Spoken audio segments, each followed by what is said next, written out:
हर सरकार आती है, वादे करती है, हम ये करेंगे, वो करेंगे, चाहे वो एमसीडी की हो, एनडीएमसी की हो, कंट्रोलमेंट बोर्ड हो, चाहे भारत सरकार हो। मजदूर आज भी 40 साल से भी वैसी स्थिति में है, बिजली पाने के लिए संघर्ष कर रहा है। हम ईडब्ल्यूएस कोटे के लोग हैं। हाँ। और हम गरीबी रेखा नीचे जीते। हमारे पास 95% लोगों के पास पीला और लाल राशन कार्ड है, जो कि गरीबी की रेखा से नीचे और गरीबी की रेखा पे होता है।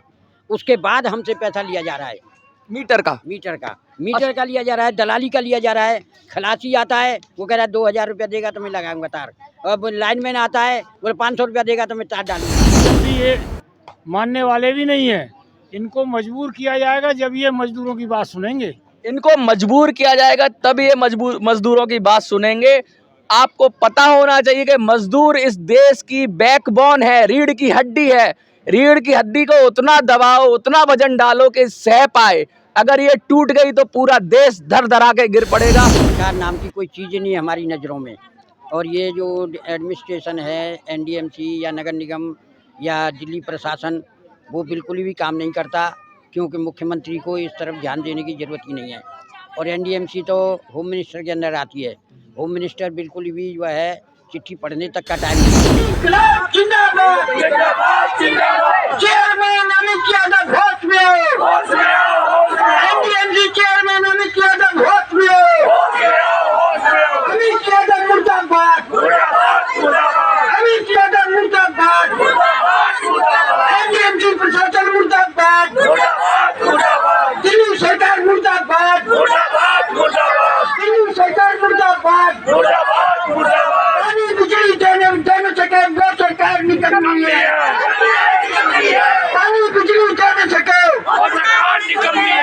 जंतर मंतर पे लगातार ये मांग लेकर संजय कैंप से, गरीब तबके के झुग्गी बस्ती कैंप से लोग आ रहे हैं, तड़प रहे हैं, चिल्ला रहे हैं, रो रहे हैं, बिलख रहे हैं।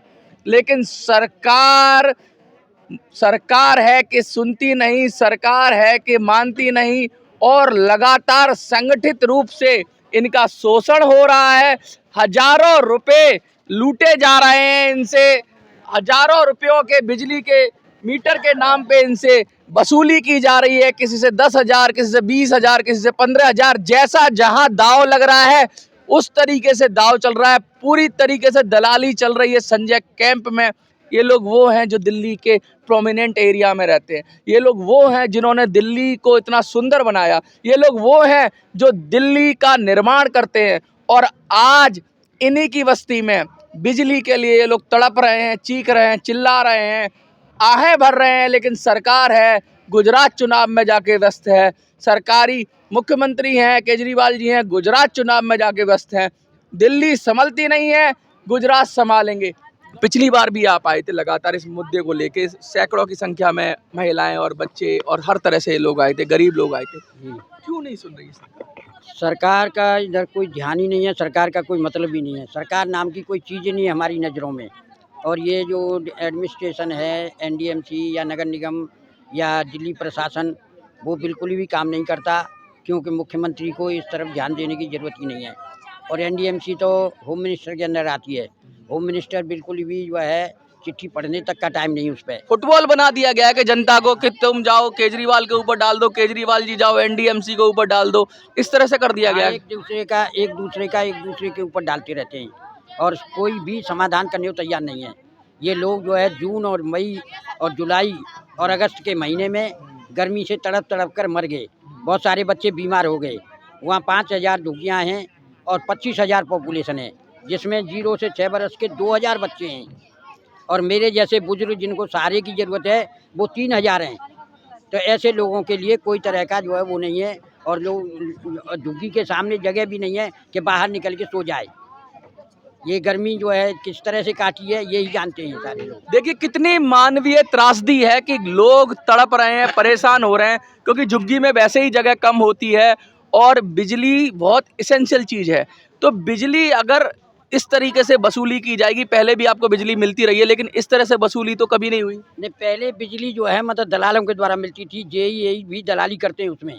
और जेईई जो है छोटे मोटे दलालों के द्वारा पैसा लेते हैं, वो देते थे।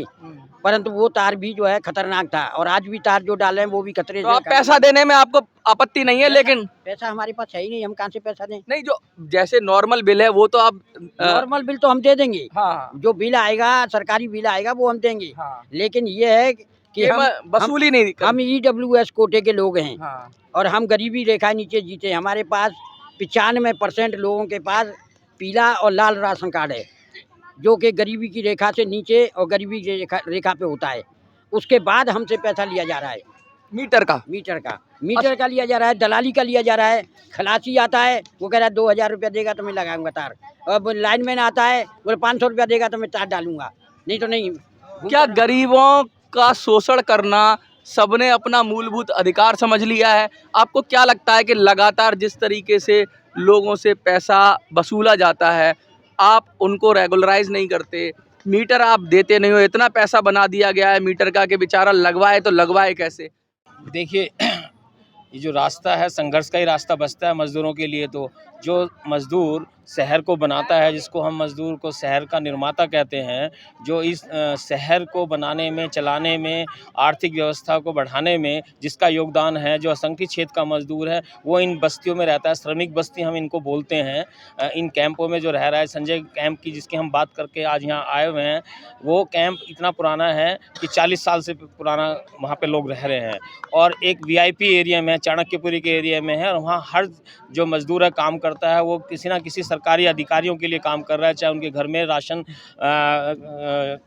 झाड़ू पोछे का काम करने का, डोमेस्टिक वर्कर्स के रूप में काम करते हो, सब्जी बेचने का काम करते हो, रिक्शा चलाने का काम करते हो, अखबार बेचने का, दूध, जो आसपास की जो सामाजिक बुनियादी सुविधाएं उनको देने का काम करते हैं, जो शहर को बनाते हैं। लेकिन सरकार केवल उनसे अपना वोट बैंक की तरह यूज़ करती है, उनकी सुविधाओं के लिए कभी नहीं सोचती। हर सरकार आती है, वादे करती है, हम ये करेंगे वो करेंगे, चाहे वो MCD की हो, NDMC की हो, कंट्रोलमेंट बोर्ड हो, चाहे भारत सरकार हो। मज़दूर आज भी 40 साल से भी वैसी स्थिति में है, बिजली पानी के लिए संघर्ष कर रहा है। आज़ादी के आज 75 साल होने के बाद अमृत महोत्सव मना रहे हैं। इस अमृत महोत्सव के कार्यक्रम में अगर हम नागरिक को बिजली, पानी जैसी जन शौचालय, क्रैच जैसी जन सुविधाएं नहीं दे पाए, उनको आवास तो बहुत दूर की बात है, ये आवास भी उन्होंने अपने पैसे से जोड़ तोड़ के जैसे करके वो रह रहे हैं शहर में, उसको भी सरकार नहीं देना चाहती। आज अंधेरे में रहती हैं, सरकार हर दिन कहती है महिलाओं की सुरक्षा का मुद्दा है, तो महिलाओं की सुरक्षा का मुद्दा जुड़ा है बिजली, पानी, रोशनी से है। और सरकार की ये जिम्मेदारी है कि वो ऐसी व्यवस्था करे, प्रकाश की व्यवस्था करे, खंभों पे करे।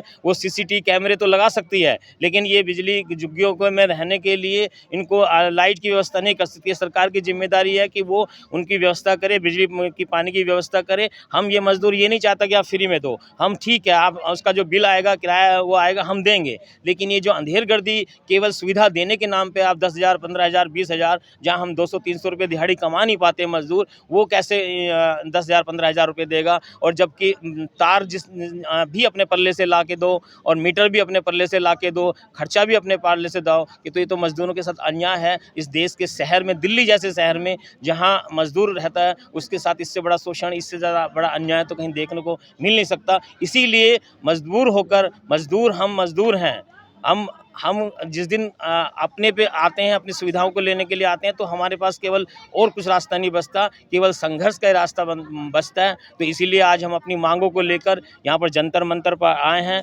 माननीय अमित शाह जो गृह मंत्री हैं, उनके अधिकार क्षेत्र में NDMC आता है, और उसी के तहत ये कैंप आता है चाणक्यपुरी में। तो हम उनसे निवेदन चाहते हैं कि ये जो बिजली कनेक्शन के नाम पर या सुविधा देने के नाम पर जो अंधेरगर्दी, जो शोषण किया जा रहा है स्थानीय अभियंताओं द्वारा, ठेकेदारों द्वारा, इसको बंद किया जाए, और तत्काल हमें फ्री में आप दीजिए, मीटर कनेक्शन तार दीजिए। हम बिजली जितना यूज़ करेंगे उसका हम पानी, जो बिजली पानी है उसका बिल हम भरेंगे, उसके लिए हम तैयार हैं। और इसीलिए हम आज अपनी मांग को लेकर आए। देखिए, मजदूर है, क्या मजदूर को मजबूर कर दिया गया है कि वो दिल्ली छोड़कर चला जाए? क्या मजदूर को मजबूर करने की साजिश है? जब से देश आज़ाद हुआ है, गरीबों के साथ अन्याय ही अन्याय जुड़ा हुआ है। न्याय मिलने का तो कोई प्रश्न ही नहीं है। कभी कभी उनके लिए थोड़ा सा प्रसन्न करने के लिए ऐसी घोषणाएं तो की जाती हैं, लेकिन उनका इम्प्लीमेंटेशन नहीं होता है। अभी उत्तर प्रदेश में गांव-गांव, घर-घर बिजली के मीटर लगाए गए, कोई शुल्क नहीं लिया गया। लेकिन ये दिल्ली में, और ख़ास तौर से उस VIP एरिया में जहाँ सेंट्रल गवर्नमेंट है, और यहाँ चाणक्यपुरी क्षेत्र में भी जो एमएलए वो भी एनडीएमसी का क्षेत्र का मेंबर है और इन लोगों की तरफ वोट लेने का ही काम करते हैं और इनको देने के लिए उनके पास कुछ नहीं है। ये अन्याय बहुत दिनों तक चलेगा नहीं। जिस दिन संघर्ष पे उतर आएंगे गरीब तो उस दिन फिर उनको चाहे कुछ भी हो आगे संभालना बहुत मुश्किल हो जाएगा। इसलिए समय रहते हुए सरकार को चेत जाना चाहिए बात करने और आएगा जो उनकी बुनियादी सुविधाएं हैं वो तो कम से कम मिलना चाहिए। देश की राजधानी में भी नहीं मिलेंगी तो क्या दूर दराज के क्षेत्रों में कैसे मिल पाएंगी, ये बड़ा सोचने का विषय है। देखिए, बुनियादी सुविधाओं की बात कर रहे हैं, कलई खुल गई है सारी राजनीतिक पार्टियों की, सारे दलों की कलई खुल गई है। जो राजधानी दिल्ली के सेंट्रल में बैठ के वहां बुनियादी सुविधाएं अगर कोई राजनीतिक पार्टी देने में असमर्थ है तो पूरे देश में क्या हाल होता होगा उनकी। ये लोग तो दिल्ली में बैठे हुए, दिल्ली के दिल में बैठे हुए, तो इनकी आवाज थोड़ी सुनी भी जा रही है। एक कह तो पा रहे हैं, सोचो देश के सुदूर हिस्से में अगर कोई मजदूर बैठा होता है तो उसकी कौन सी पार्टी सुनेगी। पार्टियों को मजदूर चाहिए वोट के लिए, किसान चाहिए वोट के लिए, गरीब चाहिए वोट के लिए, मजलूम चाहिए वोट के लिए, वोट की फसल की तरह देखते हैं। लेकिन जब सुविधाएं देने की बारी आती है, जब कुछ देने की बारी आती है तो इनको मिलता है सिर्फ ठेंगा, इनको मिलता है सिर्फ टाटा। और ये ऐसे ही चिल्लाते रहते हैं, लगातार परेशान होते रहते हैं। मजदूरों ने, किसानों ने तो लड़के ले लिया अपना, मजदूर क्या करेगा? मजदूर कैसे संगठित करोगे मजदूरों को आप? काम सभी होंगे लेकिन थोड़ा समय लगेगा लोगों को एकजुट करने में। कुछ लोगों को तो अपना जीवन भी खपाना पड़ जाता है। ये एक दिन का काम नहीं है और ये सिलसिलेवार ये अन्याय का जो दौर चला आ रहा है बहुत लंबे समय से, और इतनी जल्दी ये मानने वाले भी नहीं है। इनको मजबूर किया जाएगा जब ये मजदूरों की बात सुनेंगे। इनको मजबूर किया जाएगा तब ये मजदूरों की बात सुनेंगे। आपको पता होना चाहिए कि मजदूर इस देश की बैकबोन है, रीढ़ की हड्डी है। रीढ़ की हड्डी को उतना दबाओ, उतना वजन डालो कि सह पाए। अगर ये टूट गई तो पूरा देश धर धरा के गिर पड़ेगा। तो क्या देख रहे हो आप, क्या समझ रहे हो? हम लोगों को तो सारे यहाँ से दुखी हो गए हैं। सबको विश्वास हो गया कि एनडीएमसी जो मनमानी कर रहे हैं इसमें कोई हमें जो है छूट मिलने वाला नहीं है। सबको भरोसा टूट गया है।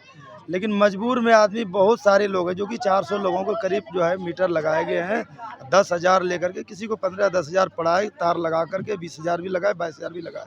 लेकिन बहुत लोग सारे हैं 4-5,000 जुगियों में से जो 400 हुआ है, और तो सारों मजबूर में पड़े हुए हैं। दिहाड़ी मजदूर कहाँ से लाएगा 20,000? अब उन लोगों को 300-400 रुपया दिहाड़ी करते हैं, डेली काम मिलते नहीं है। आखिर उनके पास खाने तक का पैसा नहीं हो पा रहा है तो वो दिहाड़ी करके कहाँ से 10,000 इकट्ठा कर पाएंगे। तार भी लाएंगे, मोमबत्ती जला के लोगों ने अभी बसर गुजर कर रहा है किसी तरह। और हम लोग खुद नहीं कर पाए। हम लोग भी जो है बहुत गरीब लोगों का अधिकार में आते हैं, बीपीएल में आता है, लेकिन हम लोगों को भी नहीं कर पाए हैं। इसलिए हम लोग कोशिश कर रहे हैं कि जितना भी सरकार अगर राहत दे दे तो दे दे, नहीं तो क्या करना, फिर डिबरी जला के रहना ही पड़ेगा। जैसा लग रहा है सरकार ने जो भी हमारे लिए व्यवस्था कर रहे हैं कोई ध्यान नहीं दे रहा है। एनडीएमसी पूरा जिम्मेवार है और हमारा विधायक जी तो बिल्कुल जिम्मेवार है ही है, वो भी कुछ भी ध्यान नहीं दे रहे हैं। ना हमारा लेखी जी ध्यान दे रहे हैं, कोई भी ध्यान नहीं दे रहे हैं। देखिए कितनी गंभीर बात है। ना तो बीजेपी सरकार की तरफ से इनको समर्थन आ रहा है, ना ही आम आदमी पार्टी की सरकार की तरफ से इनको समर्थन आ रहा है। और बिल्कुल ये लोग पैरालाइज से हो गए हैं कि जाएं तो जाएं कहाँ, किस दर पे जाके गुहार लगाएं। ज़्यादा कुछ नहीं बोलूँगा। अगर सरकार सुन रही है तो इनको राहत देनी चाहिए। इनके यहाँ पर बिजली की व्यवस्था करनी चाहिए, कम से कम चार्जेज में करनी चाहिए। इनको ठेकेदारों से, दलालों के चंगुल से मुक्त कराया जाना चाहिए। इसी के साथ अगर आपको वीडियो अच्छी लगती है तो आपको कम से कम एक काम तो करना चाहिए, इनकी आवाज़ को देश के कोने कोने में पहचानना चाहिए। ज़्यादा से ज़्यादा शेयर करिए, ज़्यादा से ज़्यादा लाइक करिए, ज़्यादा से ज़्यादा सब्सक्राइब करिए। जय हिंद, जय भारत।